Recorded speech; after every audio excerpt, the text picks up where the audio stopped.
Try to be objective with all of my sports coverage, and listen, Jacy Sheldon objectively should be suspended for this play. I just don't know in what world, in what universe you watch that play back and you go, that was a basketball play. She was trying to make a basketball move, especially with all the angles of this play. The voices are becoming more audible. Basketball fans worldwide are demanding justice as their dissatisfaction reaches a breaking point. Following Jacy Sheldon's brutal attack on Caitlin Clark, the WNBA community has erupted in indignation, and they are making it very evident that they want Sheldon to suffer severe financial repercussions for her careless acts, which could have put an end to the career of the biggest player in women's basketball.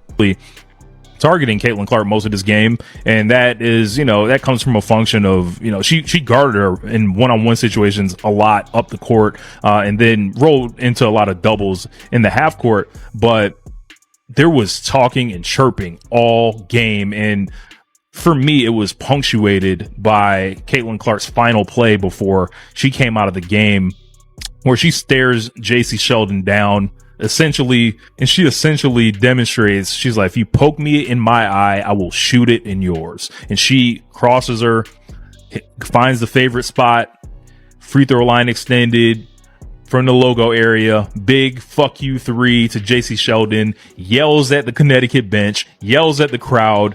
Her and Jacy Sheldon come back together. Caitlin fires up the audience, basically tells fans are urging the WNBA to fine Sheldon a hefty sum, finally convey a lesson.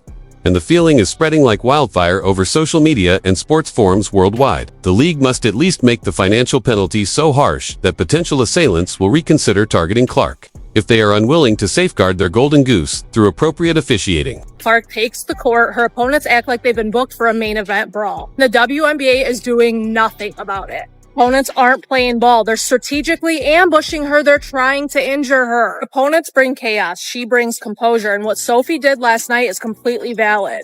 We saw yet another chapter in the ongoing story of Caitlin Clark being handled like a human punching bag as the WNBA looks the other way during what should have been a regular Tuesday night game between the Indiana Fever and Connecticut Sun.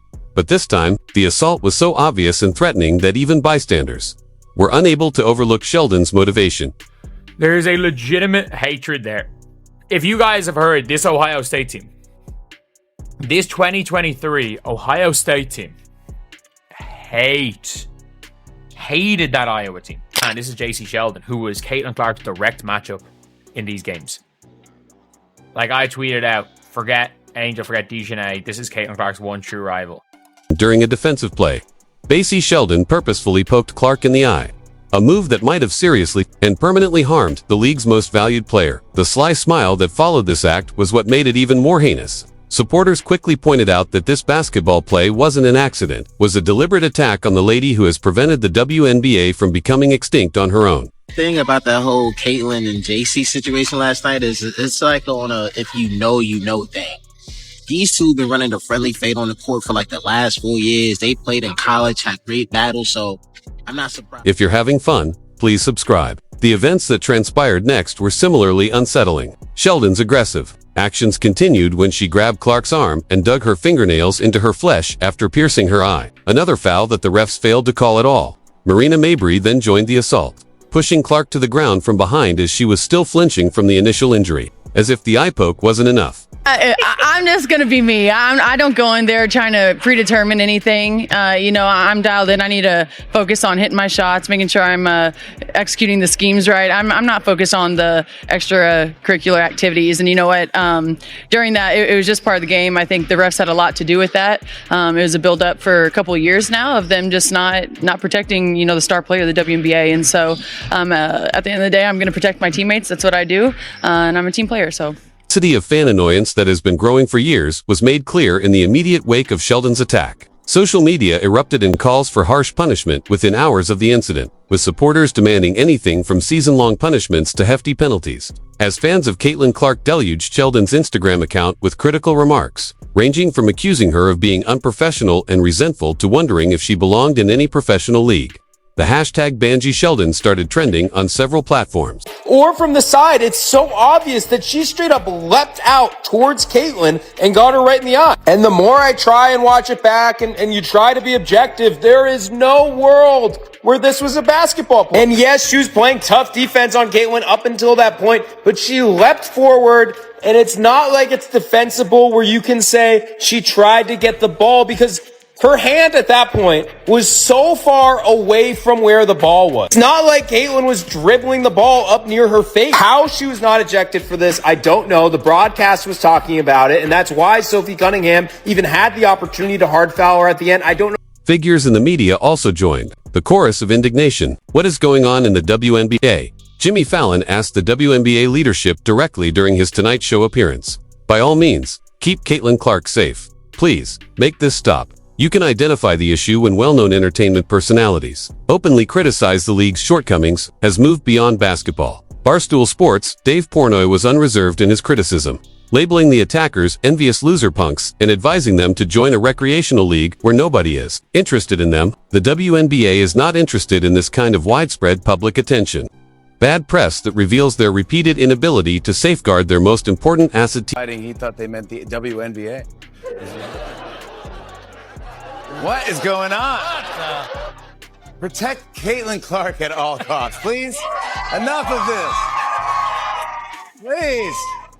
Must comprehend the enormous value that Caitlin Clark adds to the WNBA. Comprehend why fans are calling for Sheldon to receive such harsh punishment. The statistics show that one player is solely responsible for the league's present success. Dr. Ryan Brewer, an associate professor of finance at Indiana University, Columbus, claims that during her first season alone, Caitlin Clark was in charge of an astounding 26.5% of all WNBA economic activity. To put that in perspective, that's more than a quarter.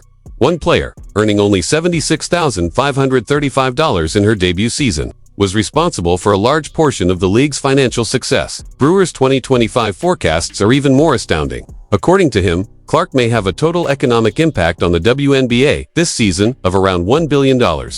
That's a billion with a B, which is a huge amount compared to the whole history of women's professional basketball. When one player is in charge of that much economic activity, it is not just immoral but also financially detrimental to let her be singled out and possibly hurt. Disastrous. Listen, bring Caitlin Clark to the NBA immediately because the referees won't defend her. She has only one teammate, and that's the one who will take action. Like yesterday, when the Palace activities called for it, there was malice. That you guys ought to have been flinging your hands everywhere. How can you get a technical foul after being thrown to the ground after being poked in the eye, and none of your teammates want to take the initiative to fight, quarrel, or do anything else? They're just saying things like, hey, we know you've been focusing on Caitlin Clark. I'm even watching now, and I'm like, hold on, what? How are you guys allowing this to happen? How are you guys not shielding this girl? She is obviously a superstar now, don't you think? But the WNBA is full of superstars? You guys need to start acting appropriately because the WNBA's response to the Sheldon attack has been nothing short of pitiful. Sheldon received a blatant one, and now you're going to mess up and ruin the entire numbers, your ratings, your SP, and everything else if you don't have Caitlin Clark in your league. Foul, for which a $2,000 automatic fine is imposed. A $400 fine was imposed when Marina Maber's technical foul was elevated to a flagrant 2. That's less than what most individuals would spend on a nice supper. To put these fines into perspective, the message is clear. Sophie Cunningham, who at last stepped up to protect Clark Wazay, was given a flagrant 2 foul during the game, in addition to an additional, unannounced fine by the league. Pay $200 to attack Caitlin Clark, but defend her and deal with several penalties. The system is entirely outdated. The insufficient punishment isn't the only thing that has fans outraged. To demand change, they are actively organizing. Numerous petitions advocating for harsher punishment have surfaced, and in a matter of days, hundreds of signatures have been gathered. Everyone agrees. The severity of the offense far outweighs the present fine structure. Campaigns on social media have emerged with particular needs, because they believe that a fee of less than a month's pay isn't a sufficient deterrent. Fans are demanding fines in the tens of thousands of dollars. Some are even requesting that Caitlin Clark receive a percentage of any fine immediately in order to make up for the harassment she has experienced. It's been 12 hours since the game, and this has been highly controversial. Numerous individuals on ESPN are making absurd claims, such as Monica McNutt's assertion that she didn't mind Marina Maber's foul, and I compare it to the Sophie Cunningham foul, which I have seen people call unsportsmanlike and out of place in the league, but which is actually much more sportsmanlike than the Marina Mabrey one, in which Marina Mabrey was totally out of the game. Has nothing to do with it. When Marina Mabrey performed it, there was not even a play in progress.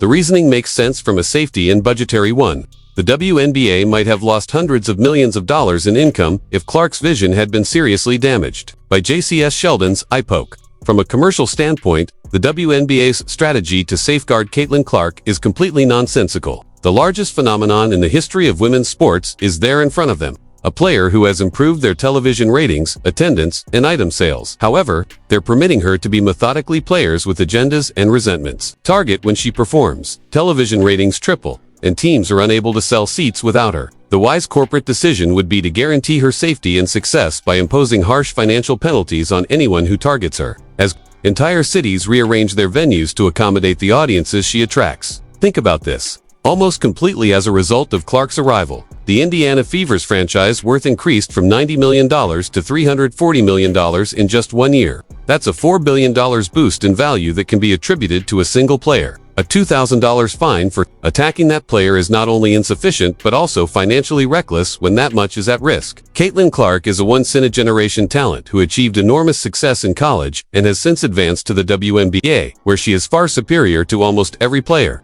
Flagrant frequently gets beaten up during games by people who try to pull her eye out. This has happened a few times this year and last. And you're not protecting her, you're just discovering.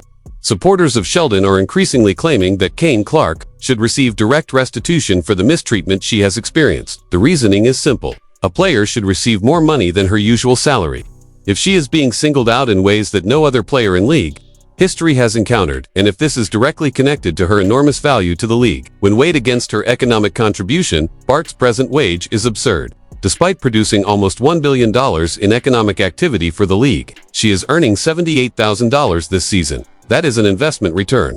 That would bring joy to any corporate executive. However, the league permits attacks on their golden goose to go unpunished. Given Clark's extraordinary influence on the WNBA's financial success, some fans have suggested a protection bonus system in which any player who commits egregious fouls against her must pay her a portion of their salary.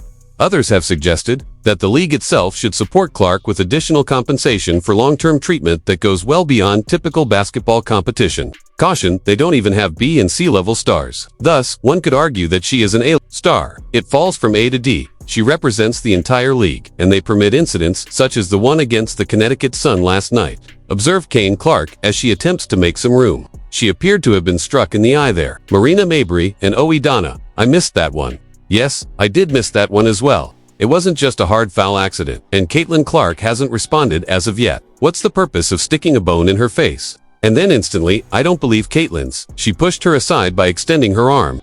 Perhaps the coaching is saying that one of the few ways to stop Caitlin Clark is to get physical with her. It's difficult not to feel animosity toward her when you see this. Even though they're all urged to be really violent, you must keep Caitlin Clark safe. She plays in the WNBA. The WNBA's fine structure would be entirely different if they were concerned about safeguarding their billion-dollar investment. Significant percentages of yearly salary would be required for substantial sanctions, rather than $200 fines that players might pay out of their petty cash. A true disincentive would players who intentionally target Clark's eyes or other susceptible regions like Sheldon should be penalized at least $25,000. For comparison, that would be around 10% of a normal WNBA salary, making it an extremely harsh punishment that would deter players from attempting similar attacks in the future for repeat offenders or very heinous acts. Fans are demanding automatic multi-game suspensions and fines of at least $50,000. The message must be unambiguous. You must appreciate and safeguard the player if you wish to play in the WNBA, who has ensured the league's financial sustainability. Supporters call for higher penalties. Clark was partially compensated for her unprecedented targeting, and to punish the aggressors. There is no disdain for Caitlin Clark, even though it's not a term. I'll use it to make my point in the video. You cannot disregard the foundation of women's basketball and pretend that there won't be any issues. Kane, you know what? Clark could do this, but other people can't, since she is the focal point of women's basketball. This has been said countless times. The game was altered by Clark. She is the black hole's nucleus and center. Clark and the women's basketball player are the center of attention.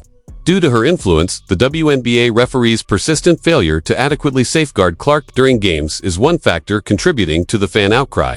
Frequently, violent attacks are reduced. 2 small fouls, blatant violations are disregarded, and Clark is punished for self. Supporters contend that the league must enforce harsh post-game sanctions to make up for the absence of in-game protection if officials fail to perform their duties during games. When officials permit Clark to have his eyes prodded, grabbed, and scratched and pushed without the proper repercussions, the league administration needs to intervene and impose meaningful financial penalties. In essence, the current system penalizes people who defend Clark while rewarding violent behavior toward her. Because of this inverted incentive system, it is now permissible to criticize the league's biggest star while ejecting and fining those who attempt to defend her. The golden goose is Caitlin Clark. She is dropping golden eggs in every game. Additionally, they are attempting to kill the golden goose by strangulation. Jealousy is present. Hatred exists. Everybody in the league seemed to detest Caitlin Clark's efforts to keep the league relevant. I would advise Caitlin Clark to launch her own women's professional basketball league. I'm not sure why she gains any advantages from the WNBA. She could start her own league and become the star of women's basketball. She may perhaps become a billionaire and even acquire the bulk of the league. Use a lot fewer teams to set it up. You don't play as many games.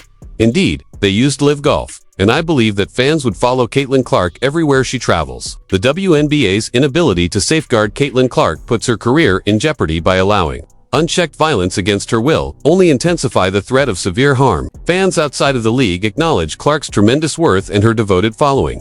International leagues, particularly in Europe, might provide her with more protection, respect, and pay if the WNBA keeps undermining its top players, possibly pulling her away to a setting that appreciates her. The WNBA must accept the truth of their predicament, implement the simple answer to this dilemma. More than just a player, Caitlin Clark is the league's main source of revenue. It's not merely morally right to protect her. It should take precedence over all other factors since it is a business need. JCS a minimum of $25,000 should be fined for Sheldon's attack on Clark, with a sizable amount going directly to Clark as reparation. Would make it quite evident that pursuing the league's top player has serious financial repercussions.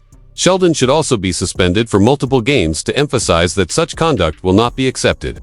Clark needs to be protected by by facing harsher sanctions for egregious. Those who oppose her, admitting her financial value to the league referees, should be replaced if they are unable to safeguard her.